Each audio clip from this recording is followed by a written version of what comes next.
নমস্কাৰ সুপ্ৰভাত আপুনি চাই আছে নিউজ 18 অসম নৰ্থ ইষ্ট ইয়া গুড মৰ্নিং 18 মই জয়ন্ত মাধৱ গোস্বামী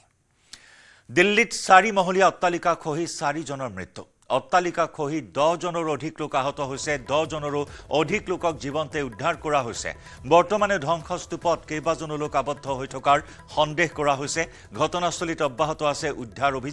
উদ্ধাৰ অভিযানত নামিছে এনডিআৰএফ ডগ স্কোৱাড আৰু আৰক্ষীৰ দল দিল্লীৰ মুস্তাফাবাদত সংঘটিত হৈছে এই ভয়ংকৰ অঘটন মাজনিশা 2 পৰা 2:30 বজাৰ ভিতৰত সংঘটিত হয় এই অঘটন অট্টালিকা খহি 10 জনৰো অধিক লোক আহত হৈছে অট্টালিকা খহি 4 জন লোক নিহত হৈছে 4 মহলীয়া অট্টালিকা এনেদৰে খহি পৰিল হঠাৎ য'ত 4 জন লোকে ঠিতাতে প্ৰাণ হেৰুৱায় অট্টালিকা খহি 10 জনৰো অধিক লোক আহত হয় 10 জনৰো অধিক লোকক জীৱন্তে উদ্ধাৰ কৰা হৈছে উদ্ধাৰ অভিযান বৰ্তমানে তীব্ৰতৰ গতিত চলি আছে ধ্বংসস্তূপৰ মাজত আৰু বহু লোক আবদ্ধ হৈ থকাৰ সন্দেহ কৰা হৈছে এনডিআৰএফ বাহিনী ডগ স্কোৱাড আৰু কি ঘটনাস্থলীত উপস্থিত হৈ নিখাৰে পৰা চলি আছে এই উদ্ধাৰ অভিযান 2 পৰা 2:30 বজাৰ ভিতৰত নিখা 2 পৰা 2:30 বজাৰ ভিতৰত সংঘটিত হ'ল এই অঘটন কিন্তু কি কাৰণত 4 মহলীয়া অট্টালিকাটো এনেদৰে হঠাৎ খহি পৰিল সেই কথা কিন্তু এতিয়াও জানিব পৰা হোৱা নাই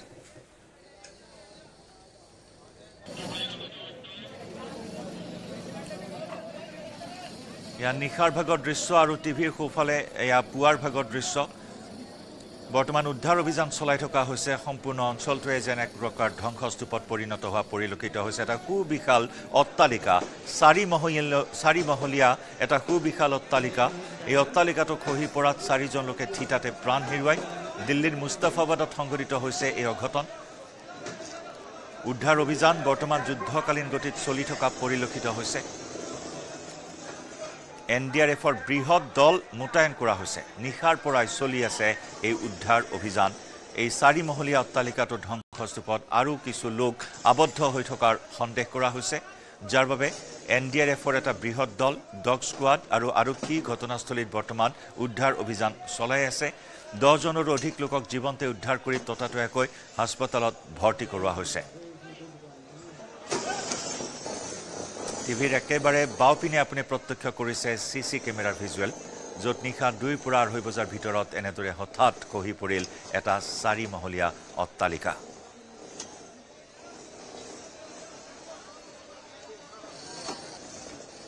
কিন্তু কি কাৰণত এই অট্টালিকাটো এনেদৰে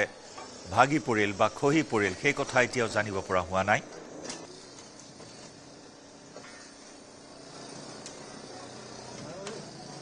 অট্টালিকাটো নিৰ্মীয়মান আছিল নে পুৰণিকলীয়া অট্টালিকা আছিল সেই কথা অৱশ্যে এতিয়া স্পষ্টকৈ জানিব পৰা হোৱা নাই ভূমিকম্প বা কোনো ধৰণৰ প্ৰাকৃতিক দুৰ্যোগ নোহোৱাকৈ এনেদৰে হঠাৎ এটা অট্টালিকা খহি পৰাত সমগ্ৰ অঞ্চলটোতে তীব্ৰ চাঞ্চল্যই বিৰাজ কৰিছে উদ্ধাৰ অভিযান চলি আছে হতাহতৰ সংখ্যা আৰু অধিক বৃদ্ধি পোৱাৰ আশংকা কৰা হৈছে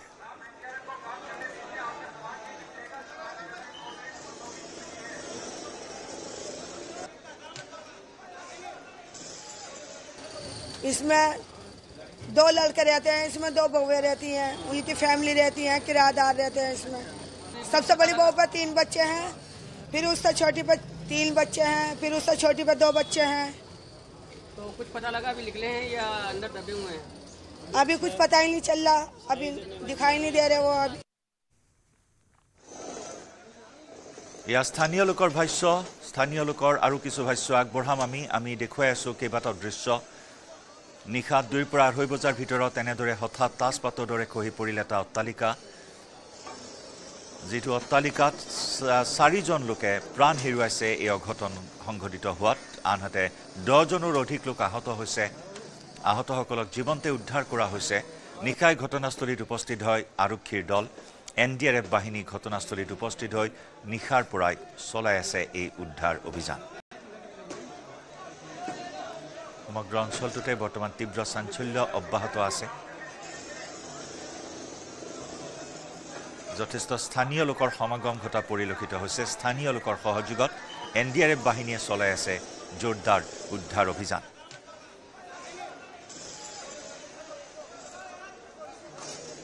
रात को सब लोग सो रहे थे अचानक पता नहीं क्या हुआ एकदम गिरने की आवाज हुई कुछ बस सब अपने अपने घरों से बाहर निकले तो पूरी गली में धुआं ही धुआं था जब देखा तो उधर 4 मंजिला मकान पूरा तहस नहस हो गया था ये फिर पब्लिक ने तुरंत ही जाके उसमें निकाला तो कुछ लोग निकले जो ऑन द स्पॉट खत्म हो गए थे कुछ को अस्पताल लेके गए हैं और कुछ इसमें अभी भी दबे हुए हैं। मकान बिल्कुल सही था, नया बना हुआ था, टाइल पत्थर लगा हुआ, बिल्कुल ओके मकान था। बस ये था एल टाइप का प्लॉट था वो, तो इसी वजह से शायद उसमें कहीं ना कहीं कमी रह गई हो किसी वजह से। तो और इसमें कुछ क्या कहीं कंस्ट्रक्शन हो रहा था या नॉर्मल मकान बिल्कुल वो नीचे थोड़ा सा रेनोवेशन का काम हो रहा था नीचे दुकान में। को थोड़ा सा अपना सही करा। আৰু ইয়া প্ৰত্যক্ষদৰ্শী তথা স্থানীয় লোকৰ ভাষ্য নিশাৰ তীব্ৰ আতংকময় এটা পৰিৱেশে বিৰাজ কৰিলে তেওঁলোকে উল্লেখ কৰিছে সেই কথা আৰু সমগ্ৰ অঞ্চলটোৰ যিসমূহ গলি আছে গলিয়ে গলিয়ে ধূলি ধোঁৱাই সানি ধৰিছে এই ঘটনা সংঘটিত হোৱাৰ পিছত আৰু এটা নৱনিৰ্মিত অট্টালিকা আছিল নৱনিৰ্মিত অট্টালিকাটোৰ তলৰ ভাগত কিছু কাম চলি আছিল আৰু তাতে কিবা বিসংগতি আছিল সেই অনুমান কৰিছে সন্দেহ প্ৰকাশ কৰিছে স্থানীয় লোকসকলে আৰু যাৰ পৰাই এই অঘটন সংঘটিত হোৱাৰ সন্দেহ প্ৰকাশ কৰা হৈছে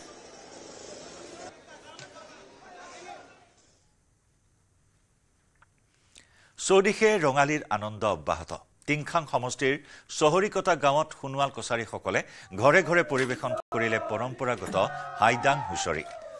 আজি হৈছে জিয়ৰী বিহু টিংখাং সমষ্টিৰ চহৰিকতা গাঁৱত চেমনিয়া ডেকা আৰু জ্যেষ্ঠ সকলোৱে একেলগে মিলি পৰিৱেশন কৰিলে পৰম্পৰাগত হাইদাং হুঁচৰি ৮০ বছৰীয়া ককায়ো হিয়া উজাৰি গাইছে বিহু ঢোলৰ সেৱে সেৱে নাচি বাগি আনন্দত আত্মহাৰা হৈছে সকলো এনেদৰে পহিলা বহাগৰ পৰাই গাঁওখনত ঘৰে ঘৰে কৰিছে পৰম্পৰাগত হাইদাং হুঁচৰি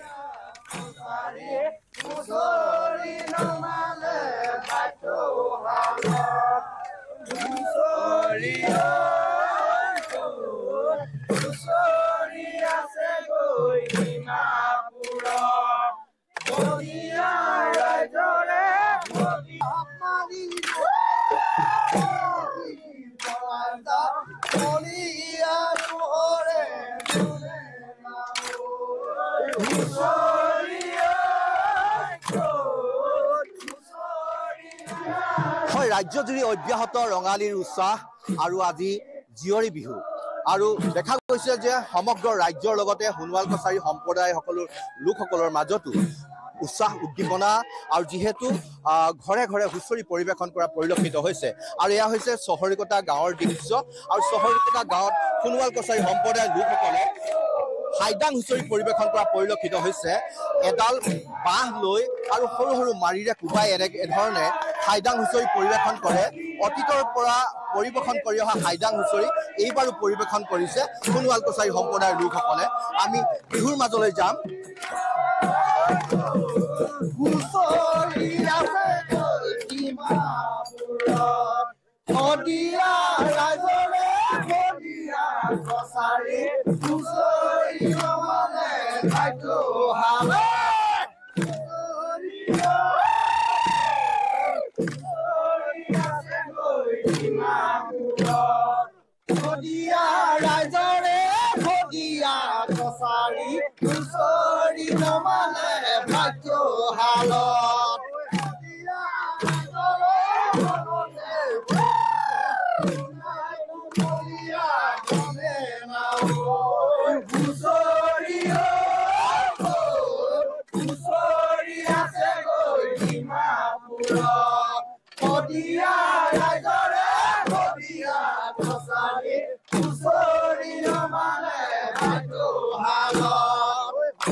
যে সোণোৱাল কছাৰীসকলৰ পৰম্পৰাগত স্বকীয় বৈশিষ্ট্য থকা এই হাইদাং হুঁচৰিক লৈ এতিয়া সোণোৱাল কছাৰী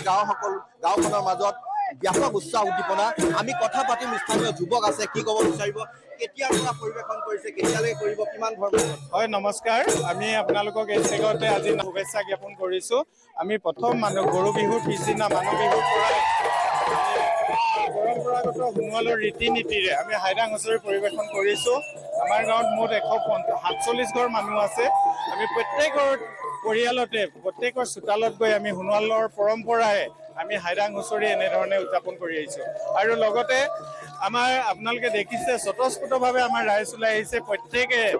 খুব সুন্দৰভাৱে নিজৰ কৃষ্টিক ধৰি ৰাখিবলৈ এনেধৰণে হাত উজান দিয়াৰ বাবে আমি সকলোকে ধন্যবাদ দিছোঁ। ধন্যবাদ জনাইছোঁ। সঁচাকৈ হাইৰাং হুঁচৰিক লৈ এতিয়া সোণোৱাল কছাৰী লোকসকলৰ মাজতো ব্যাপক উৎসাহ উদ্দীপনা, যিহেতু ঘৰে ঘৰে হুঁচৰি পৰিৱেশন কৰিছে আৰু এনেধৰণে এতিয়া ৰাজ্যৰ বিভিন্ন প্ৰান্তৰ লগতে কিংখাং সমষ্টিৰ চহৰকটীয়া গাঁৱতো দেখা গৈছে ৰঙালীৰ ব্যাপক উৎসাহ।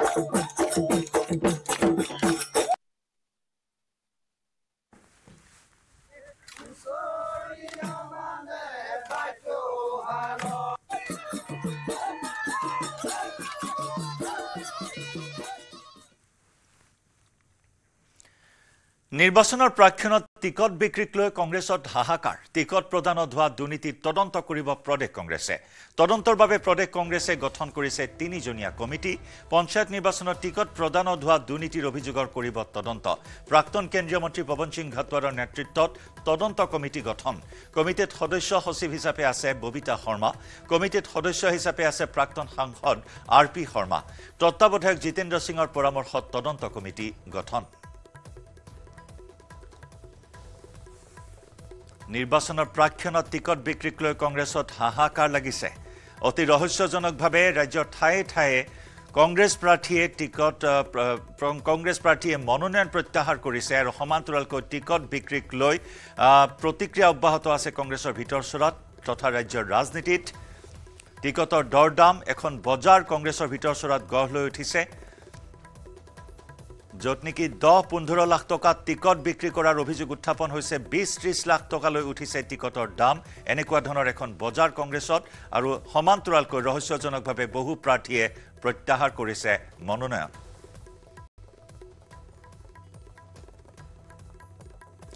আমাৰ জ্যেষ্ঠ সাংবাদিক বিপুল বৰ্মনৰ সৈতে সংযুক্ত হৈছোঁ এই মুহূৰ্তত। বিপুল,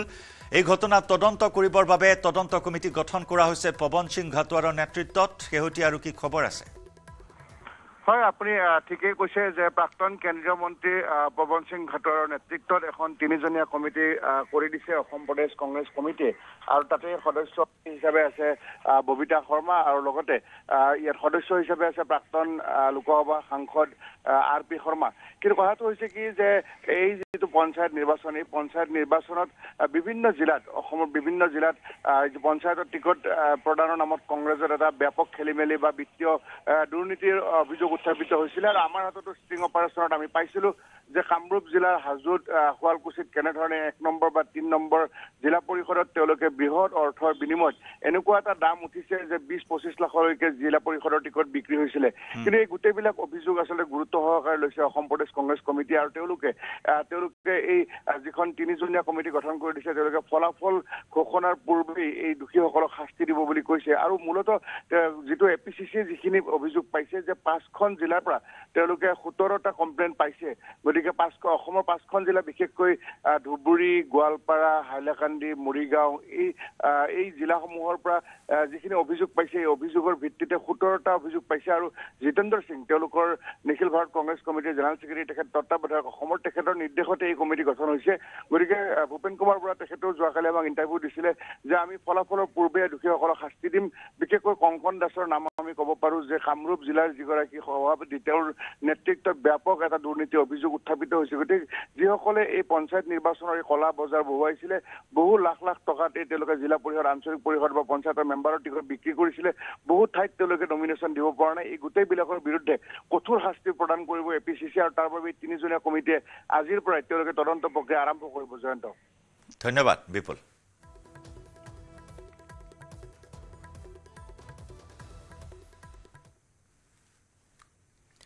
বিহু গ'ল, বাৰিষা আহিল। বাৰিষাৰ প্ৰাক মুহূৰ্তত নৈপৰীয়া ৰাইজৰ চিন্তা বাঢ়িছে। পুনৰ বাৰিষাৰ লগে লগে হেৰুৱাব লাগিব মাটি ভেটি। সময় থাকোঁতে ব্যৱস্থা গ্ৰহণ নকৰিলে চৰকাৰে যাৰ বাবে এতিয়া চিন্তাত পৰিছে গোৱালপাৰাৰ হুৰকাকুছিৰ ৰাইজ লুইতৰ খহনীয়া সৰ্বশ্ৰান্ত কৰিছে অঞ্চলটোৰ বিশাল পৰিমাণৰ ভেটি গৰাখহনীয়াৰ কবলত পৰি শতাধিক পৰিয়ালে হেৰুৱাইছে নিজৰ মাটি ভেটি গোৱালপাৰা চহৰৰ পৰা কিছু নিলগতে থকা হুৰকাকুছিত ব্ৰহ্মপুত্ৰৰ খহনীয়াই ভয়ংকৰ ৰূপ ধাৰণ কৰিছে বাৰিষাৰ পূৰ্বেই দিনে নিশাই খহাই নিছে নৈৰ গৰা নতুন বস্তি নামৰ এখন গাঁও ইতিমধ্যে ব্ৰহ্মপুত্ৰৰ বুকুত জাহ গৈছে সময় থাকোতে জলসম্পদ বিভাগে অঞ্চলটোত গৰাখহনীয়া ৰোধৰ বাবে একোৱেই ব্যৱস্থা গ্ৰহণ নকৰিলে এইবাৰ বাৰিষা লুইতৰ বুকুত বিশাল অঞ্চলটো সম্পূৰ্ণৰূপে জাহ যোৱাৰ আশংকা কৰিছে ৰাইজে আজিলৈকে অঞ্চলটোলৈ নগল স্থানীয় বিধায়ক অথবা জলসম্পদ বিভাগৰ অভিযন্তা বিষয়া কৰ্মচাৰী বাৰিষাৰ আগতে যদি গৰাখহনীয়া ৰোধৰ ব্যৱস্থা নলয় তেনেহলে প্ৰায় 5 শতাধিক পৰিয়ালৰ বাসগৃহ নৈৰ বুকুত জাহ যোৱাটো নিশ্চিত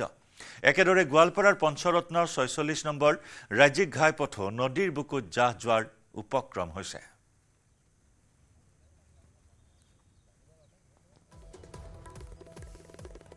হুৰকাকুছিৰ গৰাখহনীয়া অতি ভয়ংকৰ গৰাখহনীয়া আৰু এই গৰাখহনীয়াৰ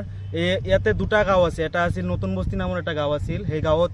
প্ৰায় বহুত মানুহ ইয়াতে বসবাস কৰা হৈছিল এই মানুহবিলাক অলৰেডি এই নতুন বস্তি নামৰ গাঁওখন এতিয়া ব্ৰহ্মপুত্ৰৰ বুকুত অলৰেডি গুচি গৈছে আৰু যি আমাৰ হুৰকাকুছি গাঁও এই হুৰকাকুছি গাঁৱত ইতিমধ্যে গৰাখহনীয়া অতি ভয়ংকৰ কাল ৰূপ ধাৰণ কৰিছে সেইবাবে আমি মাননীয় আয়ুক্ত মহোদয়ক বিনম্ৰভাৱে আহ্বান জনাইছোঁ ইতিমধ্যে মাননীয় আয়ুক্ত মহোদয় যাতে এই ঘটনাখন অতি সোনকালে পৰিদৰ্শন কৰি যাতে আমাৰ এই মাথাউৰি কামৰ স্থাপিত কৰে সেইবাবে মাননীয় আয়ুক্ত মহোদয়ক মই আহ্বান জনাইছোঁ ইতিমধ্যে গোৱালপাৰা চহৰৰ মাটিকালি বহুখিনি মাটি ইতিমধ্যে আমাৰ নদীত জাহ গৈছে গতিকে আমি অসম চৰকাৰ তথা আমাৰ বিভাগীয় কৰ্তৃপক্ষক দাবী জনাইছোঁ যে অতি শীঘ্ৰেই আমাৰ এই যিখিনি বনাই আছে তাৰ লগত এক্সটেনশ্যন কৰি আৰু 2 কিলোমিটাৰ এক্সটেনশ্যন কৰি দিলে কিন্তু আমাৰ এই হুৰকাকুছি গাঁৱৰ আমাৰ যিটো পঞ্চৰত্নৰ পথটো আমি ৰক্ষা কৰিব পাৰিম গতিকে আমি আমাৰ বিভাগীয় কৰ্তৃপক্ষ মন্ত্ৰীৰ পিজি ডাঙৰীয়াক অনুৰোধ জনাইছোঁ যে অতি শীঘ্ৰে এই অঞ্চলখিনি হুৰকাকুছি অঞ্চল আপোনাৰ পৰিভ্ৰমণ কৰি ইয়াৰ যিখিনি বৰ্তমান গৰাখহনী চলি আছে এই গৰাখহনীখিনি ৰোধ কৰাৰ কাৰণে ব্যৱস্থা কৰিবলৈ দাবী জনাইছোঁ নিৰ্বাচনৰ পূৰ্বেই শোণিতপুৰৰ নদুৱাৰত সংঘটিত হ'ল আজব ঘটনা পঞ্চায়ত নিৰ্বাচনৰ পূৰ্বেই বিনা প্ৰতিদ্বন্দ্বিতাৰে জয়লাভ কৰা একাংশ প্ৰাৰ্থীয়ে নিৰ্বাচন অনুষ্ঠিত নোহোৱাকৈ কৰিলে শপত গ্ৰহণ নিৰ্বাচনৰ পূৰ্বেই নদুৱাৰ সমষ্টিত 100% আসনত বিনা প্ৰতিদ্বন্দ্বিতাৰে জয়লাভ কৰিছিল বিজেপি সমৰ্থিত প্ৰাৰ্থীসকলে যাৰ পৰিপ্ৰেক্ষিতত নদুৱাৰ সমষ্টিৰ বিধায়ক পদ্মা হাজৰিকাৰ নেতৃত্বত ৰাজহুৱা শপত বাক্য পাঠ কৰোৱা হয় প্ৰাৰ্থীসকলক নৱনিৰ্বাচিত প্ৰাৰ্থীসকলক সুখয় বিমানৰ উদাহৰণ দি কাম কৰিবলৈ আহ্বান বিধায়ক পদ্মা হাজৰিকাৰ জামুগুৰিহাটৰ বাৰে চহৰীয়া সাংস্কৃতিক প্ৰকল্পত ভাৰতীয় জনতা পাৰ্টিৰ ফালৰ পৰা শুভেচ্ছা জনোৱাৰ লগতে নিৰ্বাচিতসকলক শপত বাক্য পাঠ কৰোৱাই প্ৰতিজন প্ৰাৰ্থীকে একোখনকৈ ফুলাম গামোচাৰে শুভেচ্ছা জনোৱাৰ লগতে নিষ্ঠা আৰু সততাৰে ৰাইজৰ কাম কৰি যাবলৈ আহ্বান জনায় বিধায়কগৰাকীয়ে উল্লেখযোগ্য যে নদুৱাৰ সমষ্টিত 4খন জিলা পৰিষদৰ লগতে 19খন আঞ্চলিক পঞ্চায়ত 190টা ৱাৰ্ডৰ ভিতৰত 188টা ৱাৰ্ডতে বিনা প্ৰতিদ্বন্দ্বিতাৰে নিৰ্বাচিত হয় বিজেপিৰ প্ৰাৰ্থী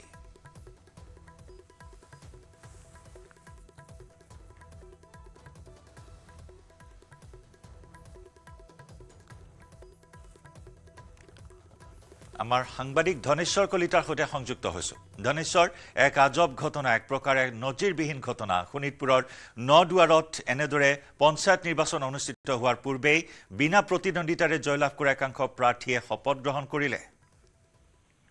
হয় জয়ন্ত এক নজিৰ ঘটনা বুলি ক'ব লাগিব যেহেতু পঞ্চায়ত নিৰ্বাচন অনুষ্ঠিত হোৱাৰ পূৰ্বেই নদুৱা যি শোণিতপুৰৰ নদুৱা সমষ্টি পঞ্চায়তৰ প্ৰতিনিধিসকলে এক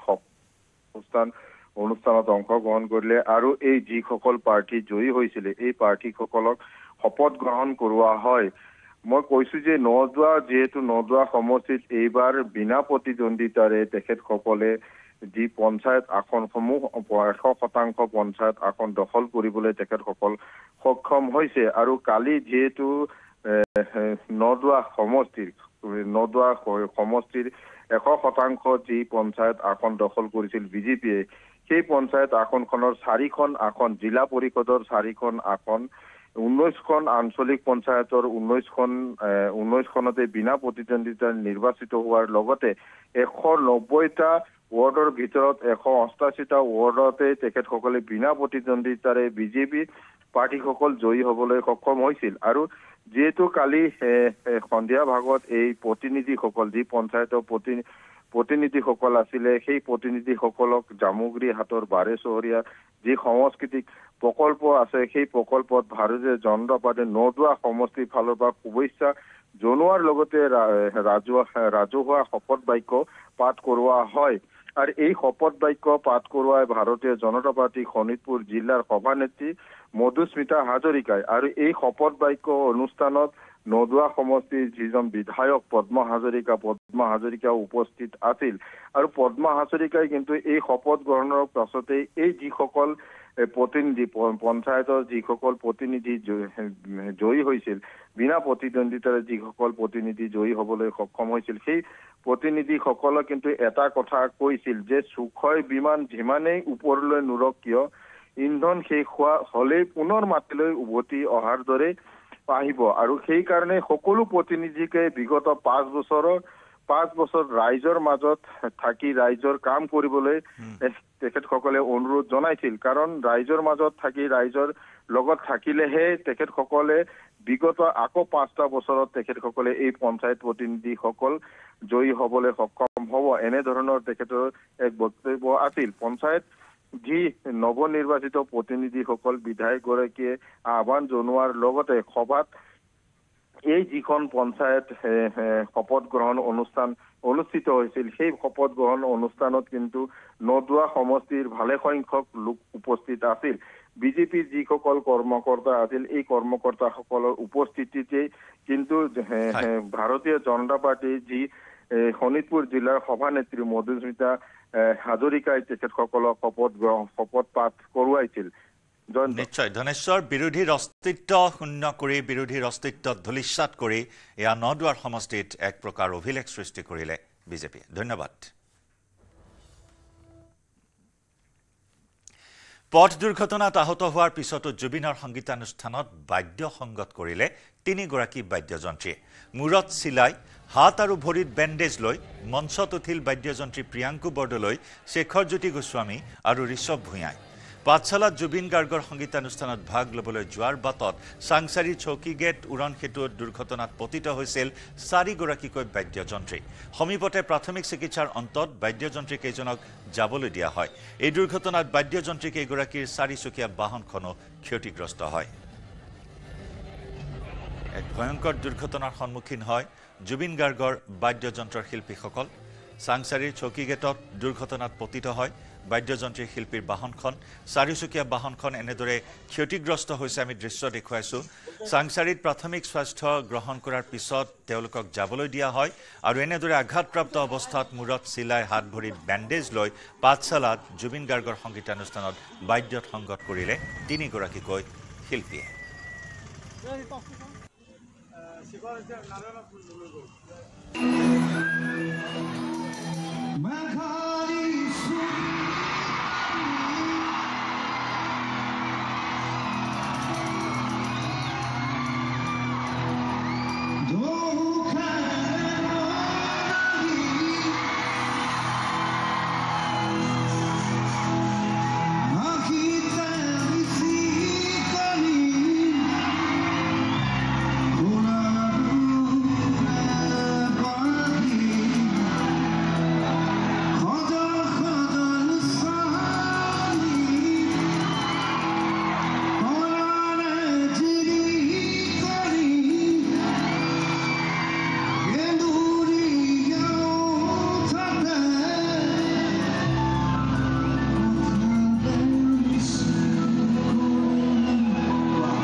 জুবিন গাৰ্গৰ সহশিল্পী দুৰ্ঘটনাত পতিত হোৱাৰ পাছতে মন্ত্ৰী ৰঞ্জিত কুমাৰ দাসে আশু আৰোগ্য কামনা কৰি ফেচবুক পোষ্ট কৰে। পৰৱৰ্তী সময়ত জুবিনৰ সংগীতানুষ্ঠান উপভোগ কৰে মন্ত্ৰীগৰাকীয়ে।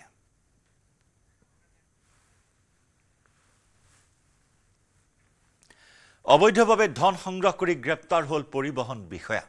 মহানগৰীত পৰিবহন বিষয়া নৱ ডেকাক গ্ৰেপ্তাৰ। কামৰূপ মহানগৰ জিলাত কৰ্মৰত নৱ ডেকা শিল বালি মাটি কঢ়িওৱা বাহনৰ পৰা সংগ্ৰহ কৰিছিল ধন। বশিষ্ঠ আৰক্ষীয়ে নিজাববীয়াকৈ ৰুজু কৰিছিল দুটাকৈ গোচৰ। পূৰ্বে এই সংক্ৰান্তত ৰুজু কৰিছিল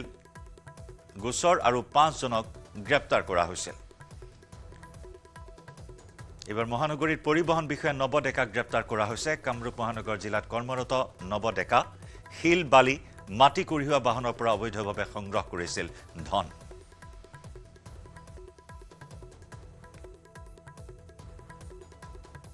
যোৰাবাদ 14 মাইল আৰু খানাপাৰা এৰিয়াত ট্ৰাক আৰু ডাম্পাৰৰ পৰা শিল বালি মাটি কঢ়িওৱা ট্ৰাকৰ পৰা আপোনাৰ পাছিঙৰ নামত অবৈধভাৱে বলপূৰ্বকভাৱে পইচা এটা চক্ৰই কালেকশ্যন কৰি আছিলে আৰু সেইটো বশিষ্ঠ থানাত আমাৰ দুটা কেছ ৰেজিষ্টাৰ হৈ আছিলে। সেই সংক্ৰান্তত আগতে আমি 5জন মানুহক এৰেষ্ট কৰিছিলো আৰু আজি আপোনাৰ নৱ ডেকা তেখেত assistant enforcement inspector DT office Kamrup চিটিৰ তেখেতক আজি এৰেষ্ট কৰা হৈছে আৰু আমাৰ তদন্ত চলি আছে। এছিষ্টেণ্ট এনফৰ্চমেণ্ট ইন্সপেক্টৰ নৱ ডেকাক গ্ৰেপ্তাৰ কৰা হৈছে। হাতে লোটে ধৰা পেলোৱা হৈছে। ইয়াৰ পূৰ্বে বহুখিনি অভিযোগ আছিল নৱ ডেকাৰ বিৰুদ্ধে আৰু সেই মৰ্মে বশিষ্ঠ থানাত দুটাকৈ নিজাববীয়া গোচৰ ৰুজু কৰিছিল বশিষ্ঠ আৰক্ষী আৰু সেই গোচৰৰ ভিত্তিত হাতে লোটে গ্ৰেপ্তাৰ কৰা হয় অবৈধভাৱে ধন সংগ্ৰহ কৰি থকাৰ সময়ত পৰিবহন বিষয়া নৱ ডেকাক।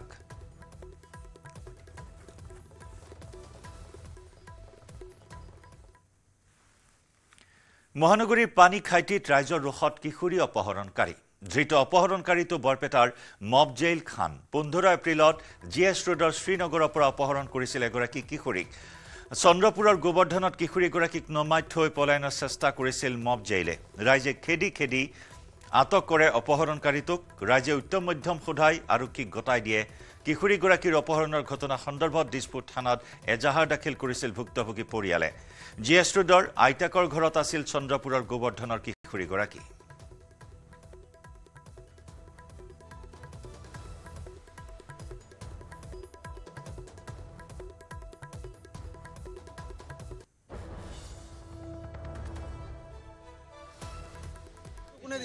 পইচা দিছে বুলি মই যেতিয়া লাষ্টত গম পাইছো আৰু মানে মই ফটো চটো দিছিলো থানাত গম পাইছে গম পাই ইমান লাহে পলালে মই বাইক লৈ আহি আছো পিছা কৰিছো তাক কৈছো ৰখা ৰখা নৰখাই চাৰলৈকে মই তাক ৰখাই দিলো। কেইদিন হ'ল ছোৱালীজনী লৈ আহা? আজি 4-5 দিন মান হৈছিল। সোমবাৰে ওলাইছে। আজি কেনেকে ধৰিলে? আজি কেনেকে ধৰিছে মানে কালি মানে ফোন কৰি ধমকি দিয়া হৈছে যে তহঁতে আনি দিবি নহলে তহঁতৰ নামত কেছ কৰা হৈছে তো বেয়া বস্তু ল'ব আনি দিয়াতে একো কৰা নহয়। সেইটো কাৰণে আজি ঘৰত আনি দি দিছে। ফোন চিট ইহঁতে দি দিছে সব। ইহঁতে দিছে আকৌ সেইদিনা ফোন কৰি কৈছে তই আধাৰ কাৰ্ডটো লৈ আহিবি। আধাৰ কাৰ্ডটো লৈ আহিবি। আধাৰ কাৰ্ড আৰু এটা ফটো লৈ আহিবি। সময় হ'ল গুড মৰ্নিং 18ৰ পৰা বিদায় লোৱাৰ। খন্তেক বিৰতিৰ পিছতে লৈ আহিম দ্ৰুত সংবাদ। নমস্কাৰ।